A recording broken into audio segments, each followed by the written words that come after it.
مقبوضہ کشمیر کے علاقے پہلگام میں بھارت کے فالس فلیگ حملے کے بعد بھارت کے پاکستان مخالف اقدامات اسی کے گلے پڑ گئے۔ پاکستان نے منہ توڑ جواب دیا تو اب بھارت کو لاکھوں ڈالر کا نقصان اٹھانا پڑے گا۔ پاکستان کی نیشنل سیکیورٹی کمیٹی نے بھارت کے اقدامات کے جواب میں جو فیصلے لیے ہیں وہ بھارت کو مالی طور پر بڑا نقصان پہنچا سکتے ہیں۔ NSC نے بھارت پر پاکستان کی فضائی حدود کے استعمال پر پابندی لگا دی ہے۔ اب بھارتی ایئر لائنز کو اس کا بڑا مالی نقصان اٹھانا پڑے گا، ویسا ہی نقصان جیسے 2019 میں پاکستان کے جوابی وار پر اٹھانا پڑا تھا۔ بھارت کو ہر روز لاکھوں ڈالر کا نقصان ہونے والا ہے۔ بھارت کے مختلف شہروں سے پروازیں پاکستانی حدود سے گزرتی ہیں، ان میں ممبئی، احمد آباد، لکھنؤ، دہلی، امرتسر، گوا، جے پور، چندی گڑھ اور دیگر شہر شامل ہیں۔ Air India, IndiGo, Air India Express, Akasa Air Pakistani فضا استعمال کرتی ہیں۔ پاکستانی فضائی حدود کی بندش سے بھارتی پروازوں کو 2 گھنٹوں کا اضافی وقت درکار ہوگا۔ جب بھارتی طیارے جیسے کہ ایئر انڈیا یا انڈیگو یورپ، امریکہ یا خلیجی ممالک کی طرف پرواز کرتے ہیں تو پاکستان کی فضائی حدود استعمال کرنا سب سے مختصر راستہ ہوتا ہے، لیکن اگر یہ راستہ بند ہو جائے تو طیاروں کو لمبا چکر کاٹنا پڑتا ہے، جس سے ایندھن کی کھپت بڑھ جاتی ہے۔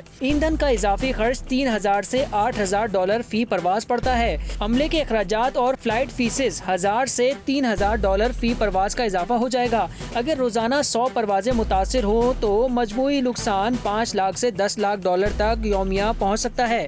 جب پروازوں کا دورانیہ بڑھ جاتا ہے تو یہ صرف ایندھن کا مسئلہ نہیں ہوتا، اس سے شیڈیولنگ میں خلل پڑتا ہے، مسافروں کی فلائٹس لیٹ ہوتی ہیں اور کئی کنیکشن ضائع ہو جاتے ہیں۔